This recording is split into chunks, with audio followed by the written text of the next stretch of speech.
अस्सलाम वालेकुम एवरीवन। जैसा कि आप लोग मुझे बिल्कुल भी नहीं जानते, मैं हूँ सारिम मलिक। आज मैं अपने दोस्तों के साथ छोटा सा प्रैंक करने लगा था। अब हम इस ओरियो बिस्किट में से क्रीम उतारते हैं और क्रीम उतारने के बाद हम कोलगेट लगाते हैं और फिर चलते हैं दोस्तों को खिलाने के लिए।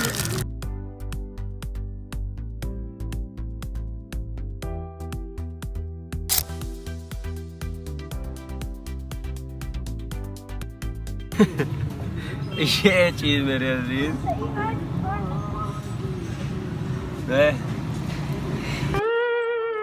इस तरीके से मैंने ये एक बिस्किट रेडी किया। इसी तरीके से मैंने 2 पैकेट्स बिस्किट के और रेडी कर लिए। लेकिन यार एक मसला था, ये बच्चे मुझे बड़े अजीब तरीके से घूर रहे थे।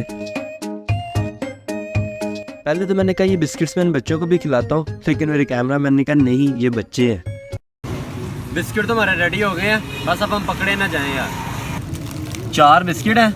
जो सबसे पहला ये बिस्किट सही है, क्रीम है, ये मैंने खाना है। बाकी सब के ऊपर मैंने कोलगेट लगा दी है।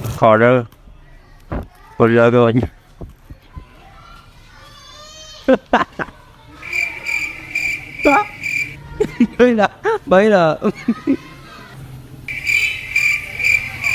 साले कुत्ते उड़ा दूंगा एक बार। पहला बंदा पकड़ा गया।